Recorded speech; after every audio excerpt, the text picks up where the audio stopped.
Students, next theorem we have the corollary of Lagrange's theorem. ठीक है, what it says let G be a finite group and A is any element of group G, then order of this element A divides order of the group G. कहने का तात्पर्य ये है, meaning ये है कि एलिमेंट का order जो है वो ग्रुप के ऑर्डर को डिवाइड करेगा. लैग्रांज थ्योरम क्या कहती थी? लैग्रांज थ्योरम ये कहती थी कि ग्रुप जो कि फाइनाइट है उसका जो सब ग्रुप होगा, उस सब ग्रुप का जो ऑर्डर होगा वो ग्रुप के ऑर्डर को डिवाइड करेगा. यहां पे कह रहा है कि अगर आपके पास ग्रुप फाइनाइट है तो इनफैक्ट उसके जो उस ग्रुप के जो एलिमेंट्स होंगे उन एलिमेंट्स का जो ऑर्डर होगा वो भी ग्रुप के ऑर्डर को डिवाइड करेगा. This is what it says. Now proof. सबसे पहले let order of G be n. इसको हमने क्योंकि गिवन है G is a finite group तो हम इस एजम्पशन को we can make this assumption. And order of a to be m. And order of a to be m. ठीक है. टू प्रूव हमें प्रूव क्या करना है? Order of a divides order of G, that is order of a is m and order of G is n, that is we have to prove m divides n. Now इसके लिए we are assuming let h to be the all integral powers of a. a की जितनी भी integral powers हैं उसको हमने एक set में ले लिया और उसका हमने नाम रख दिया h. so let h is equal to all the integral powers of a, then clearly this h is a subgroup of g. this is you have to prove yourself. ठीक है, कि h जो है वो सबग्रुप क्यों है. Subgroup simple ही है, इसके पास आइडेंटिटी है a not which is identity e. Closure property भी इजिली सेटिस्फाइड हो जाएगी. कोई भी दो एलिमेंट्स को उठाओ, पिक करो, pick any two elements from this one, वो हमेशा ही इस एच का मेंबर रहेगा. एसोसिएटिव भी प्रूव है. और इनवर्स क्या है? A1 का इनवर्स, ये A इनवर्स हो गया. A2 गई, ये सारे जो हैं इसके इनवर्स हैं और इसके ये इनवर्स हैं, इसके ये इनवर्स हैं और इसके ये इनवर्स हैं. ठीक है, समझ गए? सारे इसमें इनवर्सेस भी लिए हुए हैं तो क्लियरली ये एच जी का सब ग्रुप है. ठीक है, आप लोग इसे easily prove also. You can prove this one easily, right? So clearly H is a subgroup of G. Now we shall show that this H has only m distinct elements. और वो कौन कौन से होंगे? A1, A2, A3, A4 up till AM, and AM is nothing but identity because order of A is given to be m. So A raised to the power m will be your identity, which is your A naught, A0. So we have to show that this H contains only these m elements and all these elements are distinct. ये भी prove करना है कि ये सारे के सारे elements जो है वो डिस्टिंक्ट है. सबसे पहले हम प्रूव करेंगे कि इस H के पास ये जितने भी एलिमेंट्स हैं ये सारे के सारे क्या है? डिस्टिंक्ट हैं. ठीक है, मान लो थोड़े टाइम के लिए, for the time being suppose a raised to the power r is equal to a raised to the power s for r is not equal to s. ठीक है, ओबीसी वाला जब r s के equal हो जाएगा तो OBC वाला दोनों इक्वल ही होंगे. तो फिर प्रूव करने में बचा ही क्या? There is nothing left to be proved.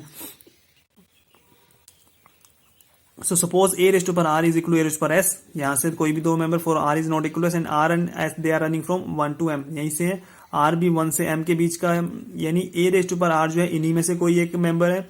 Similarly a raised to power s जो भी है वो इन्हीं में से कोई एक मेंबर है. r is not equal to s, यहाँ पे मैंने एज्यूम कर लिया है, assume r is greater than s. आप लेस देन भी एज्यूम कर सकते हो, बट उस हिसाब से फिर नीचे आपको कैलकुलेशंस करनी पड़ेगी.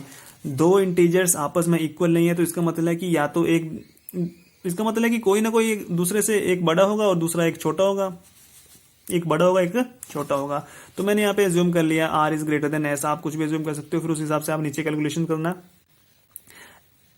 तो मैंने क्या कर दिया, दोनों तरफ पोस्ट मल्टीप्लाई कर दिया a raised to power minus s से. So after post multiplying by a raised to the power minus s, what do we get here? a raised to power r minus s, और इस side हमें मिलेगा a raised to power s minus s which is 0 and this is equal to identity. So a raised to the power r minus s is equal to identity.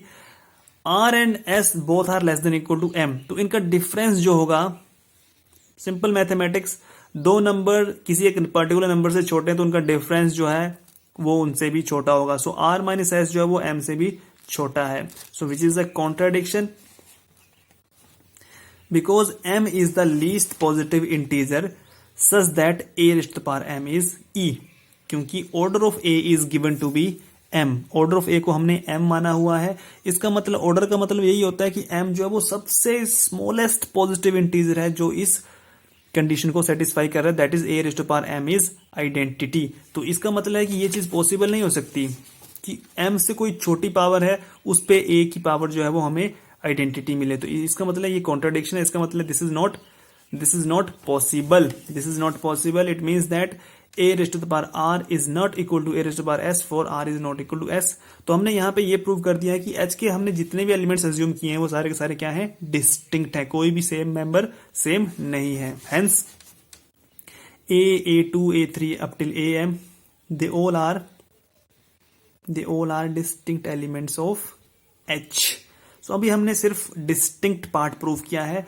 अब हमें prove करना है कि H के पास सिर्फ only and only M he elements है, M से ना एक कम है और ना ही M से एक ज्यादा एलिमेंट है, ये प्रूव करना है हमें, ठीक है। So let A raised to the power T belongs to H be any element, ठीक है। हमने क्या किया, कोई भी इन जनरल एलिमेंट उठा लिया, T कोई भी एक इंटीजर है, T is any integer, T is any integer, right, T is any integer, T कोई भी इंटीजर है। तो हमने कोई भी इन जनरली एलिमेंट पिक किया है, ठीक है। अब हम देखते हैं कि ये AT, इस AT की फॉर्म क्या आती है। So by division algorithm on T and M there exist integers P and Q such that T is equal to M times P plus Q where Q is less than M, divisor से less होगा, और greater than equal to 0। ये आया हमारा bye division algorithm, apply किया हमने T और M पे। नाउ